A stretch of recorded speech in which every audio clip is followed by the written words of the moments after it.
200 տնտեսություն 900 հոգի։ Բարի հարցրեք, իքսակ։ Վարչական աշխատում։ Մոռացել եմ, ես 3 տեղ էլ չեմ աշխատում։ Չեք աշխատում։ Ուրիշ տեղ եմ աշխատում, էլ գյուղապետարանում չեմ աշխատում։ Գյուղապետարանում որպես ինչ եք աշխատում։ Հողաշինարար։ Բայց հիմա Մի այլ հիդրոմետ կենտրոնում։ որտեղ եք լավ։ Ստեղ։ Հիդրոմետում։ Հա, բա։ Ճիշտն ասած, գյուղատնտեսությունը ոնց որ մեր գյուղում ձեռք չտալ, էլի։ Ինչի։ Հողերը բերի չէին, 4 կարգի հողերին հիմնականը։ Համ քիչ է, մի հողաբաժինը տնամերձով 3000 մետր է, որից 2000-ը 2000-ից 2500 տնամերձ է։ Այնտեղ մնում է 500-ից 1000 մետր հող։ 500 մետր հողով ինչ գյուղատնտեսություն կարես անել։ Հիմնականը անասնապահությունն է, գյուղատնտեսություն չկա։ Նոր էս 2 տարի է, որ վայելահողերը վարվում են։ Միջև մի բան խոթարքները տեխնիկա չեղել, օգուտ չեղել, ես իմ էլի ձեռով էլ հնարավոր չեղել։ Հիմա արդեն տեխնիկա։ Հա, ունենք տեխնիկա։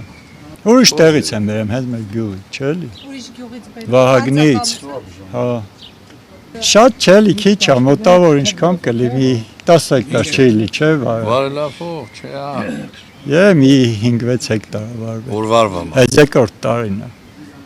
Ցորն հենց անում։ Չգիտենք ինչքան է նորմալ, որ իմանանք նորմալ է թե չէ, հալում էլի։ 2 տարի է դժգոհ չենք։ Իսկ անասնապահությունը ձեռնտու է։ Հա, այս գներով ձեռնտու է։ Որ գներով։ Հմիկ վայզ մսի բանի գներով էլի։ Ձեր իսկ կաթը է ժանա։ Օրինակ կաթը ինչքանով եք իրացնում միսը։ Մհեր ինչքան է կաթը։ Ոզը 130 դրամ։ Մի հանքային ջուրել չի առնում էլի։ Բա միսը։ 3000-ից ավել է, միսը ձեր է։ Օբոք միս։ Դուք օրինակ հանձնում եք։ Այո։ Բայց ասում եք ձեռնտու չէ։ Բայց ուրիշ աշխատանք չկա, ինչ անեմ։ Քանի անասուն ունեք։ 10 հավ։ Միայն խոշոր եք Բլոտ։ պահում։ Հա։